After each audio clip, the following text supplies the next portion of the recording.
Everybody ready? Yeah, Rangadhar. Standards of conduct and spiritual training. So, I'm starting, okay? The knowledge on which the doer of works in yoga has to found all his action and development has, for the keystone of its structure, a more and more concrete perception of unity, the living sense of an all-pervading oneness. I'll stop here. Okay. So the main obstacle in yoga is whichever the system, it is the ego. So if the ego goes away, you feel that you are separate from everybody, that feeling goes away and you start seeing the essential unity and oneness of things. Okay, this is what is the main thing. This is what is being said. The oneness. The ego is one of the greatest obstacles to spiritual realization. So, the less the doer of works, and the doer of work, when we are doing all work, whatever we are doing, we have the feeling that I am doing. Okay, so when the ego disappears, you realize that you are doing nothing at all. You means your soul, because you are identifying yourself with your body, mind, life. Your body is acting, your mind is having thoughts, and you are having emotions. So you think that your body, mind, life is the main doer. But when the identification shifts from the body, mind, life to his soul, to the consciousness of the soul, then you realize that you are doing nothing at all. You, the body, mind, life doer is now no more the doer. You are the watcher. You become the watcher. And you are watching. And who is making you do things? Who is making the body, mind, life act, think, and emote? It's a universal nature. So this is the image which helps you tremendously for this is the sea, the infinite sea, which is universal nature. Each wave is being produced only by the sea. But if the sea is a human being, this human being is thinking that I am the one moving in the universe. Okay? But when the wave disappears and falls and vanishes, then it realizes that it's part of the sea. This is the main thing that is being said in this para. Okay? The knowledge on which the doer of works in yoga has to found all his action and development has, for the keystone of its structure, a more and more concrete perception of unity, the living sense of an all-pervading oneness. Everything is one. Matter is one, which we can even see. Then, in the which we can't see, the prana, the universe of energy, which is the second level from the bottom. That also is all one. One energy taking different forms. Then you come to the mental world. There's a whole world of thought, of mind, substance. It's a substance, very, very subtle substance in which thoughts are there. They are entering into each one, and each one is contributing also his thoughts to others, and it's like a sea in motion. Okay? So this is what he said. All pervading oneness. He moves. Who is the he? The doer of works, the human being. He moves in the increasing consciousness of an all existence as an indivisible whole. You realize that everything is connected. Theoretically and mentally, even science has accepted this. They have accepted it, but it's not a spiritual experience. But by logic also you can come to it that everything is connected. Okay? There are very, very interesting things which can be said about this, but we will be going off our tangent. But when we give examples, it becomes very concrete. Okay? So I'll give you one example which just now entered my head from the universe. Okay? And it is this, that all the trees that are there in a garden, for instance, this is what Narad told me, because he is a botanist. He is very fond of plants and flowers and all. So he told me that when there is a problem in one tree, there is a communication that takes place between all the trees. Okay, there is one. So there is oneness, basic oneness. Just as when a tiger approaches and all the animals and birds start warning each other, there is a lot of bird calls warning that there is a danger below. Exactly in the same way, the trees also go on warning everybody else. Okay? And there is a very interesting experiment also which was made. Okay, I just briefly touch upon that to show you the oneness of things. In one room, in a scientific experiment, one type of plant, okay, only one type of plant, let us say about 100 pots with one type of plant was put in a room. Then one person enters, it's an experiment. One person enters and harms one tree. For instance, he breaks a branch. Okay. Now that small plant will exhibit signs of pain, which can be recorded on an oscillograph. It can be recorded. So that's a pattern that shows that will be the pain. And the pattern for pleasure will be something else. Okay? Plants do respond to, like animals, to pleasure and pain. Now, next day, when the same man who has harmed one plant comes into the room, before touching any plant, all the other plants also start having the same fear of pain. Okay. If you fix the oscillograph to anyone far away, 100 plants, they will exhibit the same. So they are so sensitive. They feel the presence of this man and the pain starts immediately. So these are all experiments made, and that's why now we know that trees can be, they are always communicating with each other. You know, when I was in the press, there was a gentleman from America. He ordered a printing of a book called Talks with Trees. Okay.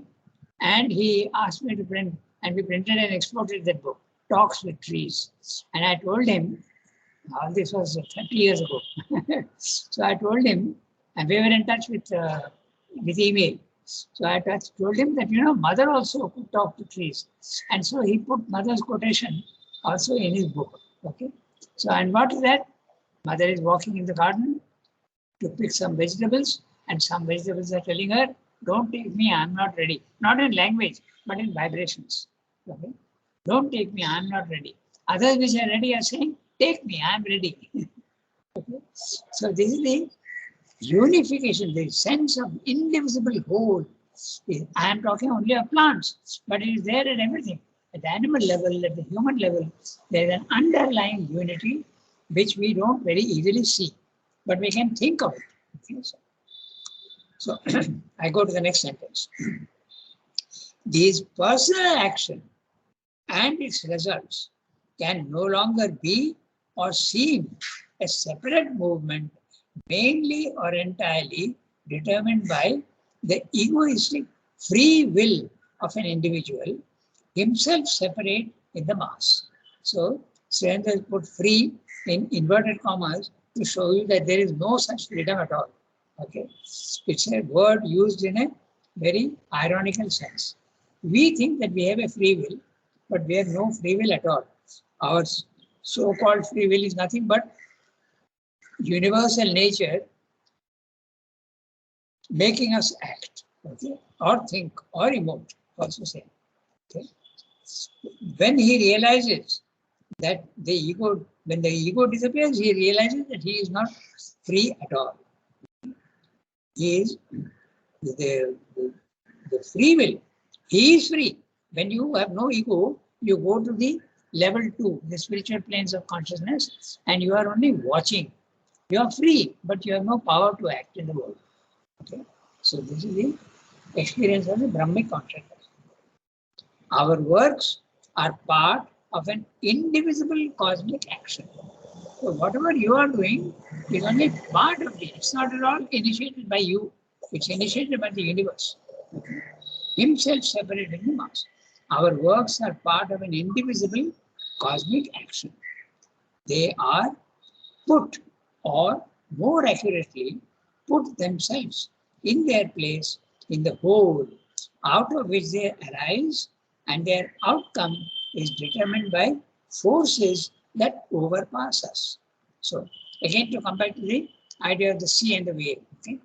The wave is formed by the sea, but there are so many forces which are acting on the sea. No? There are currents, okay? There is movement of all sorts of things. So all these things are affecting the wave. If the current is contrary to the wave movement, the wave will be small. If the current is in favor of the wave, it will be big.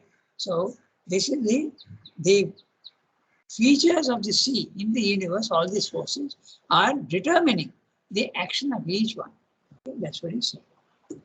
That, but we don't see that at our level. But when you get rid of your ego and go to the Brahmic consciousness, then you see all these things. That world action, the world action of the universal nature, acting as one, that world action in its vast totality and in every petty detail is the indivisible movement of the one who manifests himself progressively in the cosmos. So every small thing is determined. That's what is being said. That world action in its vast totality and in every petty detail is the indivisible movement of the one who manifests himself progressively in the cosmos. Man too becomes progressively conscious of the truth of himself. Truth of himself is either the self or the psychic being. Becomes conscious of the truth of himself and the truth of things outside himself. Okay? In proportion as he awakens to this one within him and outside him. Within him is the psychic, and outside him the universe, and he feels when he is in the self-consciousness of the self, he sees that there is a oneness everywhere. There is a connectedness. Okay? And to the occult, miraculous and significant process of its forces in the motion of nature.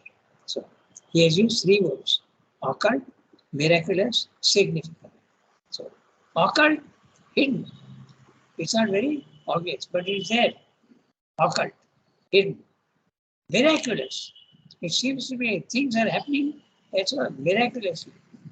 Miracles are actually happening all the time in the physical world. But we don't think of them as miracles. So this is what happens. There are natural laws in all the planes of consciousness. So they are used only the miracles in the physical world, but we don't see them as miracles. Just think. Imagine, out of mud is coming out beautiful roses. Okay? How on earth is that beautiful rose, beautiful lotus coming out of mud? This is not a miracle. We don't think of it as a miracle. But miracles are there everywhere. So, we can't fly, but the bird can fly. And how to make the bird fly? Its bones are hollow. Its wings are made of very fine fibers.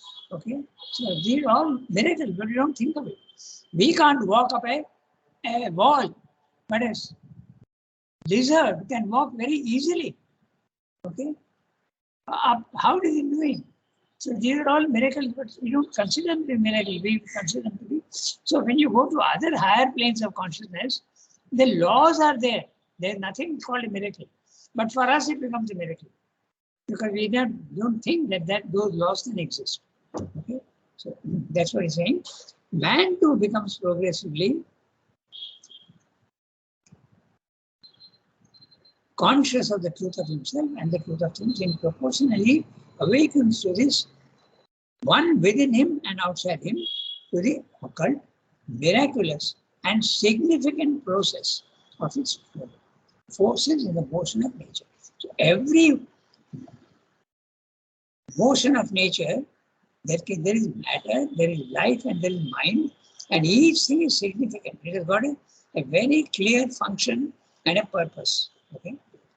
This action, this movement, the movement in the cosmos, is not confined even in ourselves and those around us to the little fragmentary portion of the cosmic activities of which we, in our superficial consciousness, are aware. I am only aware of my body-mind life, what I am thinking, what I am having emotions, and what I am acting. I am aware only of that, and not even that fully. Okay, we are not even aware that our heart is beating. We are not even aware that digestion is taking place in the stomach. Okay, we are not blood is circulating. So little do we know about ourselves, of which we now superficial consciousness. So Abdul's clubbed all this into only a superficial consciousness. Are aware. It is supported. What is supported? The movement in nature. Okay? It is supported. We are a part of that. Okay? So it is supported by an immense underlying environing existence subliminal to our minds. The wave does not know that it is part of the sea. Okay? And the sea is determining its action. Man is absolutely ignorant. He is thinking he is doing. Environing existence, subliminal. Subliminal means below the surface to our minds or subconscious. Subliminal to our minds or subconscious. Now, he is using two words which is very interesting. The subliminal is the intraconscious and the subconscious is below. Okay. As I said, if you think of yourself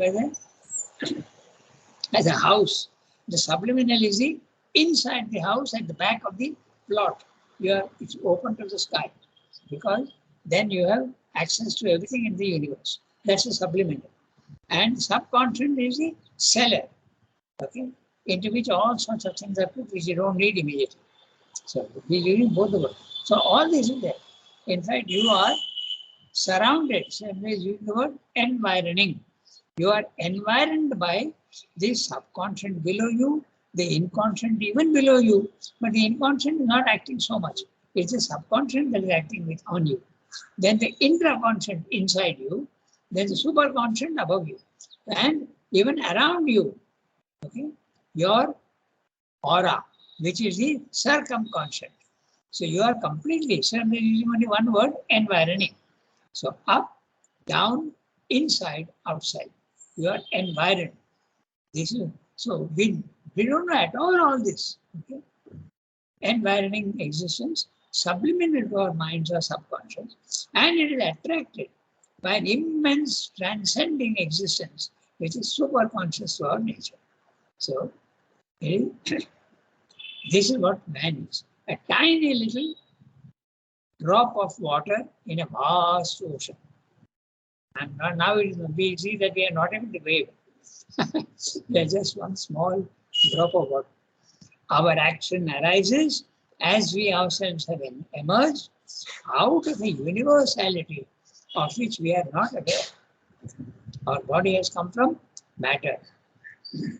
Exactly in the same way, our vital has come from the universal prana. Our mind has come from the universal plane of thought. We give it a shape by our personal temperament, personal mind, and will of thought or force or impulse or desire. But the true truth of things, the true law of action, exceeds these personal and human formations. They are too small, they don't make any difference at all. So, the true truth of things. Why is saying true truth? Again, we discuss that Srinath uses perfect perfection, true truth. Because at each level, the divine is there and there is a truth to that plane of consciousness. But that truth is a gradation. I keep telling you now that there is a gradation. Remember that gradation. At each grade, there is a truth, but it's partial. Only at the highest level is it complete. Okay? And what is the highest level? That is another question. Is there really ever a highest? Because if there is a highest, then God will be limited. So there is no higher. God is unlimited. It goes on and on. But compared to our present consciousness, there is a higher and a highest. Even when you go into the supramental, there is a higher and a highest. Okay? So mind-boggling to our normal understanding of things. Every standpoint, I'm reading the next sentence.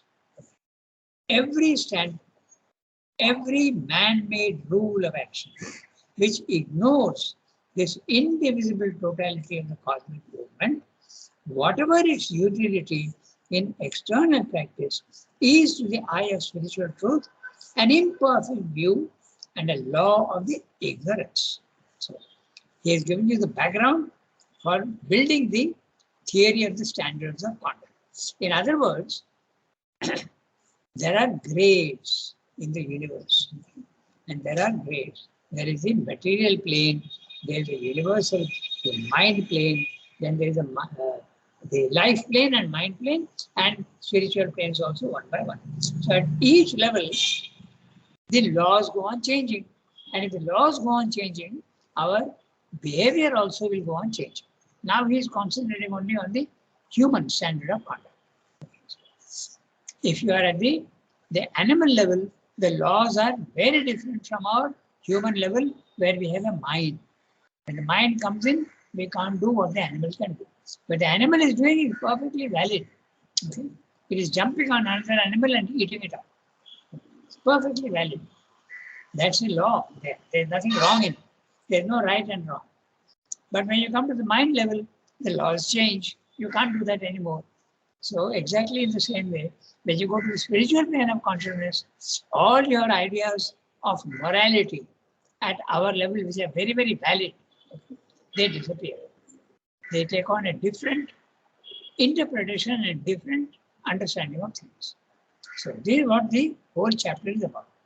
And normally there are 4 planes of consciousness and 4 standards of conduct. Before we proceed, we've got 15 minutes, we'll read the next one. But before that, I just tell you, because you can anticipate. The first law of conduct is the ego. When the ego is there, you are fully within your rights to develop yourself. So there is a certain insistence on oneself. That's fine, because you are feeling yourself separate and you need to develop yourself. You have the full right to develop yourself. That's it. In fact, in every country now, in India, we have just introduced the right to education. Every child has got the right to be educated, and the government has to provide for that. Exactly in the same way, when you are at the egoistic level, you have the right to develop yourself. So that's the function of the ego. But once you have done that, then the ego has to be given up. Ego is the helper, ego is the bar when you want to go higher up. Okay. Exactly in the same way, all the laws apply to that. Okay. Thought was the helper, thought is the bar when you want to go above it. Emotion is good also, but emotion also becomes a bar when you want to go up. Everything. The laws that apply at one level are not valid at the other level. So this is what he's saying. And the first law is that of ego. Second law is a natural consequence of that is when 2 people are acting with ego on their sides, each one is acting according to his own ego, there'll be a clash. So society has to step in and say, no, you can't have, your ego is fine, but there has to be a limit to that. So social rules come into the picture. Okay. The social rules. You have to have harmony with your neighbors, you have to pay your income tax, you have to obey traffic rules. You can't do all that without. So all these are rules made by the society, and there's nothing moral about it. Okay? It's just rules. These are social standards. Then the third standard is morality. Society at this level 2 imposes certain conditions on all individuals. At the third level is the individual himself who now, because he has a mind, he thinks of what is right and wrong, and he develops morality and ethics. And he imposes that on everybody because he feels that everybody will understand what I'm saying. And there is a good and there is a bad. And so morality comes into the picture. That's the third level of conduct. And morality means laws, fixed rules. Don't tell lies. Okay? Don't kill anybody. Be kind to everybody. These are all rules of morality. The last stage is the spiritual stage, where best summarized by the Gita's Sarva Dharman Parityajya Mamekam Sharanam Vraja. Give up all standards of conduct and be totally free. those things which morality is forbidding you to do, even if necessary, you can do that also. If your consciousness is in me, I am in fact, the divine is telling him, I am in fact creating and destroying all the time. I am killing everybody and everything and again recreating it. So no laws apply at the spiritual level. So these are the 4 standards of conduct. Keep this in mind and we'll read the next paragraph. Because I said to anticipate, because sometimes we don't know how Sremda is developing his theme. But if you know how he is developing his theme, each paragraph fits in very well. That's all. So now we read. Rangada, one question. Yeah, go ahead. One question, Rangada, because Yes. you said the second law is the society law. That's right. But then society is made of human beings, no? So it is individual also, because all the individuals together make that law, and the moral law also, all the individuals make the law. So what is the difference? Okay. No, it's a collectivity. It's not the individual who makes the laws. It's a collectivity. And note that collectivity is on changing. The laws in one country will be totally different from another country. Okay. So it's a collectivity that imposes laws on the individuals. And what is a collectivity? It can be a king, it can be a coalition government, it can be a democracy. It's a society in general that imposes laws on the individuals. In the morality, is the individual who creates the laws and imposes on everybody else. But that's the difference. So I will tell you that very clearly. Pallavi? Yes, Rangada. Yeah. There is, it's what you said is true. Society is formed of individuals. But there is a certain collectivity also. There is a truth to collectivity. No? You must remember that. Yeah. But then in the moral law also, collectivity has to follow that individual law, no? Yeah, but he will tell you that they don't. Who is obeying? Don't tell lies. Who is obeying that? Hardly anybody. It's an ideal. Okay. It's an ideal. We say you should not murder anybody. Murders are taking place every day. So, yes, I understand. So when they will tell you about morality, he will say it's only announced but never practiced. Okay, let's read the next one. Pallavi, you read. Tuesday is your day. Even when we have arrived. Even when we have. Yeah, go ahead. Even when we have arrived at some glimpse of this idea or succeeded in fixing it in our consciousness as a knowledge of the mind and a consequent attitude of the soul, it is difficult for us in our outward parts and active nature to square accounts between this universal standpoint and the claims of our personal opinion, our personal will, our personal emotion and desire. We are forced still to go on dealing with this indivisible movement as if it were a mass of impersonal material out of which we, the ego, the person, have to carve something according to our own will and mental fantasy by a personal struggle and effort. This is man's normal attitude towards his environment, actually false because our ego and its will are creations and puppets of the cosmic forces, and it is only when we withdraw from ego into the consciousness of the divine knowledge will of the eternal who acts in them that we can be by a sort of deputation from above their master. And yet it is this personal position, the right attitude for man, so long as he cherishes his individuality and has not yet fully developed it. For without this viewpoint and motive force, he cannot grow in his ego, cannot sufficiently develop and differentiate himself out of the subconscious or half-conscious universal mass existence. So this para is introducing to the idea that the ego is something very, very fundamental. And even if you know mentally, all of us now know mentally that there is a connectedness. But our action will still be not on unity, but on individual separateness. That's what he's telling you here. Okay. I'll quickly read each sentence. It is very clear what he's saying. Even when we have arrived at some glimpse of this idea or succeeded in fixing it in our consciousness as a knowledge of the mind, okay, not a knowledge of the soul, okay, knowledge of the mind and a consequent attitude of the soul, okay, consequent attitude of the soul. Even you may realize that I should not be selfish, I should work in tandem with everybody, I should be in harmony with everybody. Still, we are not able to do it. That's what he is hinting at. It is difficult for us in our outward parts. Which are the outward parts? Body, mind, and life. Okay? They are the outward parts. The inner parts are also there. There is an inner mind, there is an inner vital, there is an inner physical also. And deep inside, behind the inner mind, physical, there is a psychic being. Those are the inner parts. So the outer parts, body, mind, life. And active nature. Active nature.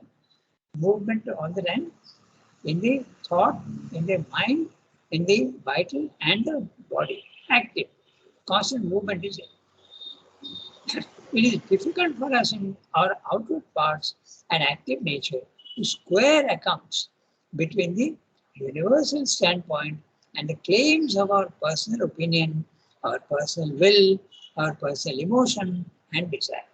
So all these are very difficult to harmonize with the rest of your society. Okay. We are forced still to go on dealing with this indivisible movement as if it were a mass of impersonal material out of which we, the ego, the person, have to carve something according to our own will and mental fantasy by personal struggle and effort. In fact, I can sum up this whole sentence in those other words. We are always acting against the universe. We are always thinking of ourselves and we are acting against the universe. Even when we are trying to have a harmony with the universe, it's only for selfish purposes. But we should act actually with the universe and not against the universe. That sums up what he's saying in this. We are forced to still to go on dealing with this indivisible movement as if it were a mass of impersonal material. It doesn't matter so much. Impersonal material. Even if I act against the impersonal material will not feel. Okay? Out of which we, the ego, the person. Note the word person, P lowercase. Okay? The body, mind, life. When he uses the word person with a P cap, he means the psychic or the soul. Okay? We have to carve something out according to our own will and mental fantasy. There may be no truth in what we are thinking. That's a fantasy. But still we want to do what we think is right by personal struggle and effort. This is man's normal attitude towards his environment. Everybody does it. Everybody acts for his own benefit. Actually false because our ego and its will are creations and puppets of the cosmic forces. And it's only when we withdraw from ego into the consciousness of the divine knowledge will. Okay? Now, knowledge will, Chit Shakti. Chit, knowledge, consciousness, you can equate with knowledge, and Shakti, okay, which is the force, you can equate with will. Chit Shakti at the higher level, consciousness force, becomes knowledge will at the lower levels.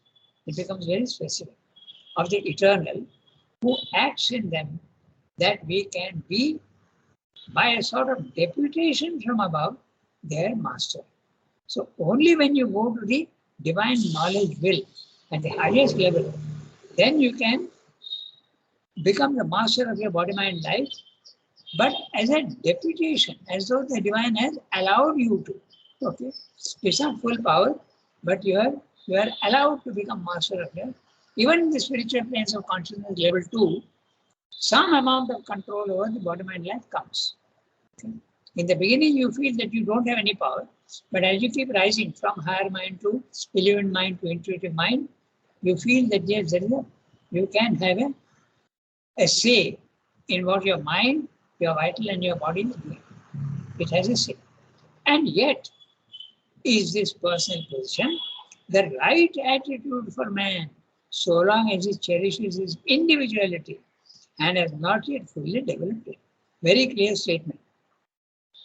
If you are not sufficiently developed, then you have the right to develop it. Okay? You have a right to egoistic action. There's no question of spiritual life or yogic life. You are at that level where you have to develop yourself first. And yet is this personal position the right attitude for man, so long as he cherishes his individuality, not the collectivity, and has not yet fully developed it. For without this viewpoint and motive force, he cannot grow in his ego, cannot sufficiently develop and differentiate himself out of the subconscious or half-conscious universal mass existence. Those who don't have a personality and those who have not got a strong individuality, they like leaves in the wind.